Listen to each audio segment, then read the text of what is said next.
Hey guys, welcome to my channel.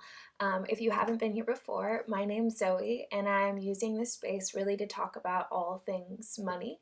I'm about to graduate from college and I'm realizing how important it is to be educated and knowledgeable about how money works. And so I want to share with you guys my tips and the things that I've been learning about when it comes to uh, being money smart. So that's what I'm going to be doing here. Today, we're going to be going over how to track expenses. So this is kind of the first step in learning how to budget. And if you're looking to learn how to budget or create a budget for yourself, this is a really good springboard for that.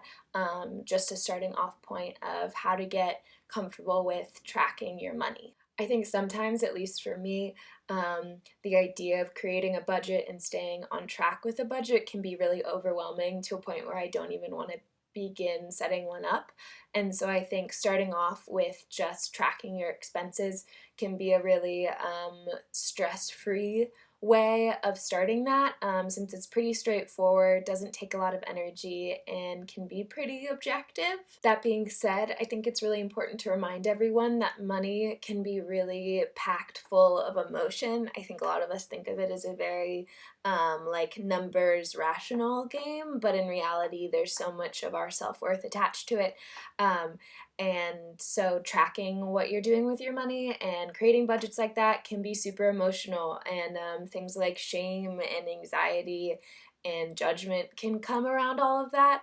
And I want to say that that's super normal, but one of the best ways, at least that I've found, in tackling those feelings that are kind of stunting you and getting on top of your money is actually getting back into control of it, because I think a lot of it can stem from feelings of not being in control. So I think tracking your expenses and just starting out this way of writing down, hey, I did this today, hey, I did that today, is a really simple way to feel more in control of what you're doing, and so that maybe we can start to loosen or heal those feelings of anxiety or failure that surround money for a lot of people. And mainly, I think with tracking your expenses, it helps you really just to become aware of your spending habits and more conscious of what you're spending your money on. Maybe to see that you happen to be spending a lot more money in your like entertainment category of spending rather than like your groceries or your gas or like home utility category. And if there's goals you've set for yourself in terms of where you want to be spending your money, or if you are budgeting, tracking these expenses can help you see and gauge where you're at with those goals, and how successful you are in those budgets.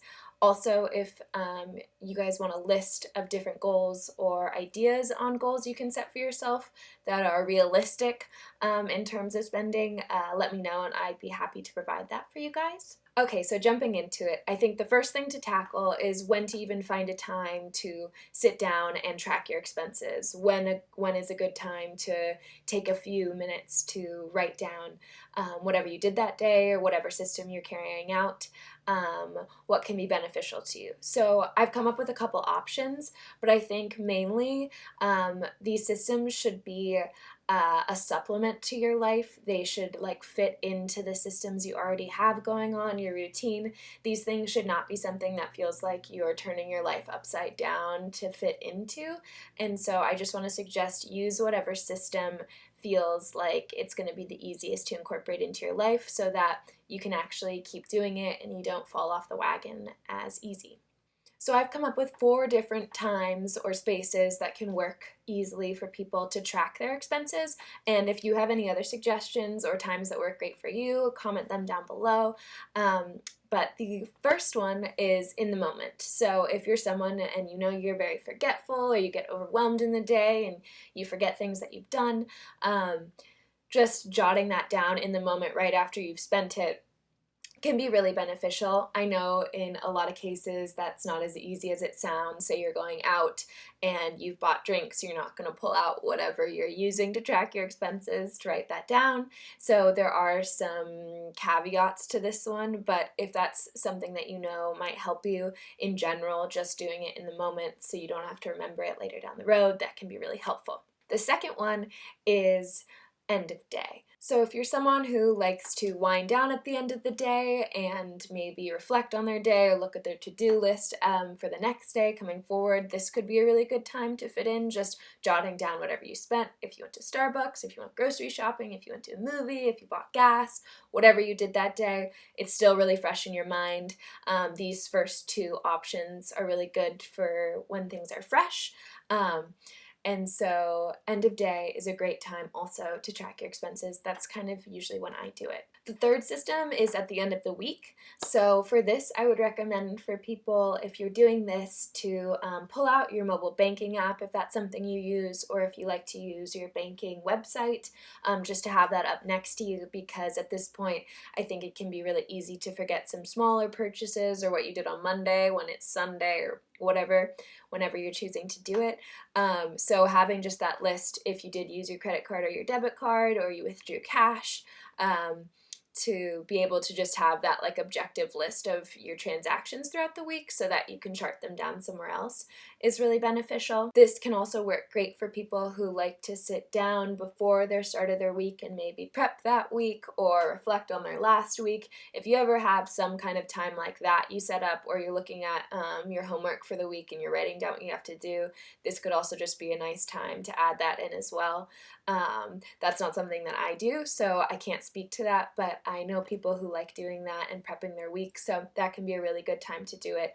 Also, just in general, like over dinner, if you're eating alone or whatever you have you, those are also good times where you can just like find a few moments to write down the 4 things you bought that day. And the fourth and last option that I've come up with is before your credit card bill is due, or when your credit card bill is due. And I think this is a really good system for people who work good with deadlines and have like, I need to do this by this date, opposed to like, I'll just do it when I have a free moment.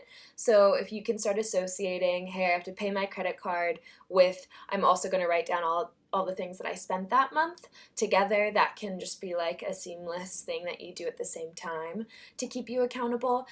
This obviously works for people who use a credit card. I know a lot of college students or young adults don't have a credit card, so this might not be that applicable to you, but if you can find other deadlines in your life that are related or associated to your money, maybe it's you paying rent or things like that, that you can say, hey, when I do this, I'm also going to look at my expenses, just so that they work in tandem together, can be super helpful. So those were good options of when and where you can set out time to track your expenses, and then now I want to jump into different ways that you can actually track your expenses, different systems that can work for you. So I've developed my own system over the years that really works for me, but I'm also somebody who carries around a bullet journal with them, and this can apply for other people who like use planners or other journals that they bring around and have space available to create charts or little lists for themselves in that. So I'll go over that in a minute, but I want to first touch on some like easier and simpler options for people. And also, if you're somebody who's definitely just more of a digital person and doesn't carry around something like that, these other ways can maybe be easier for you. So the first one that I know a lot of people use is just notes. So whatever phone or device you use, a notes app of sorts I'm sure is on there.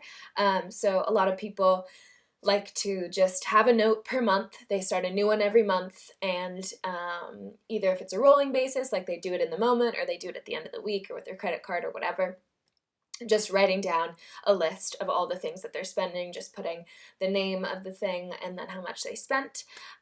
This can be a really easy way to have a running list of those things, and then whenever you want to, just using your calculator to calculate your totals.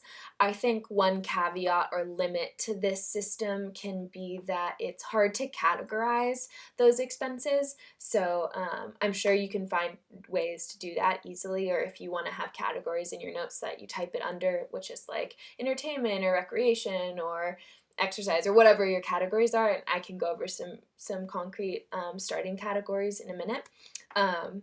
that can be kind of a limit to this system, but it's definitely something that works for a lot of people. Another system that a lot of people seem to like is apps. So I know that there's Mint out there, and there's a couple others. I can link them down below that are good apps for tracking, specifically tracking expenses.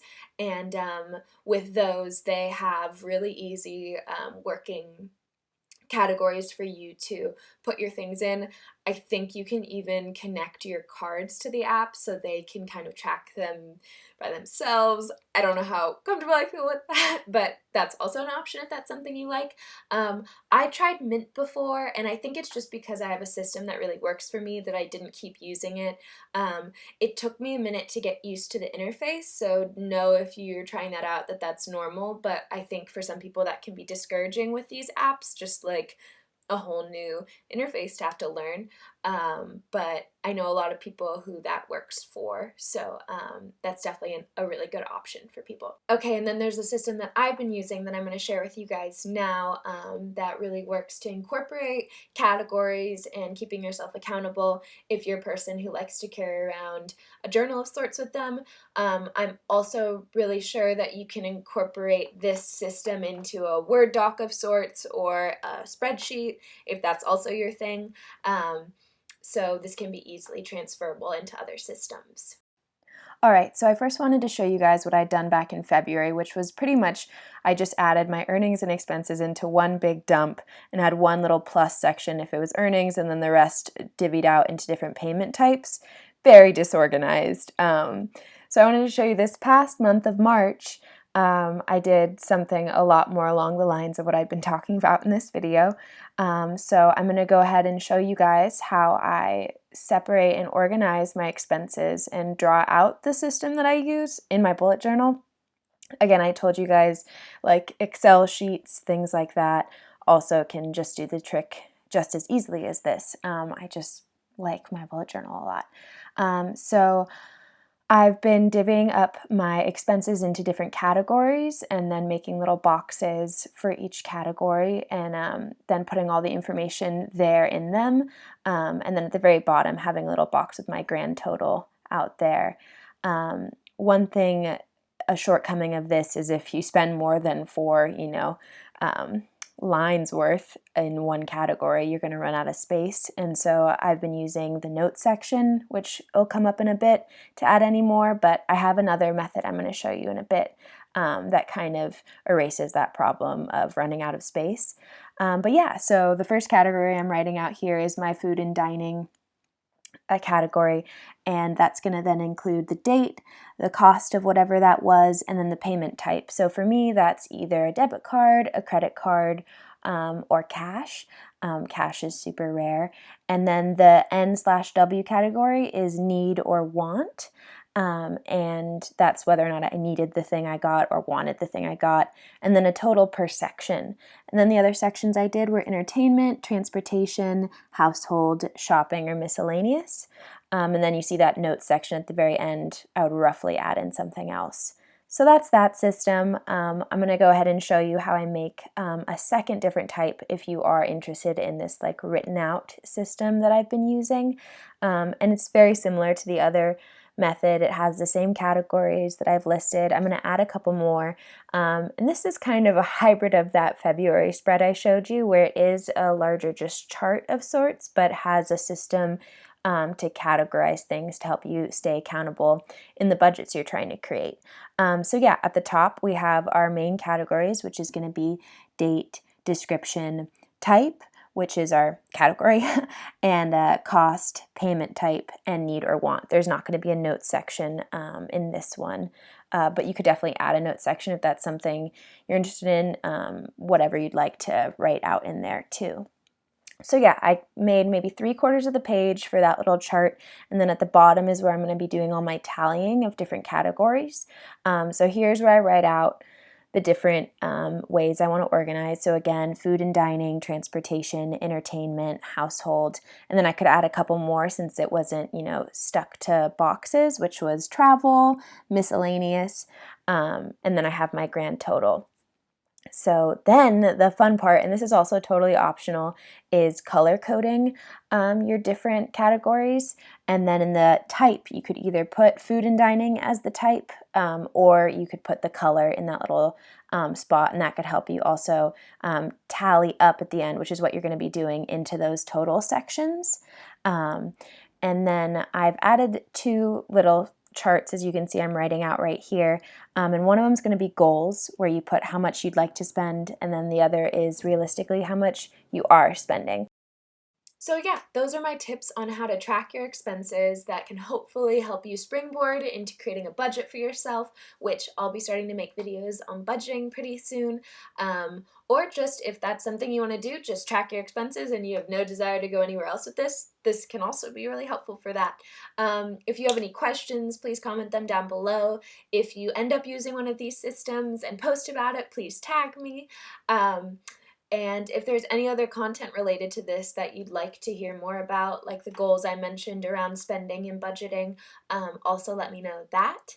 Otherwise, thanks so much for watching, and I'll see you guys later.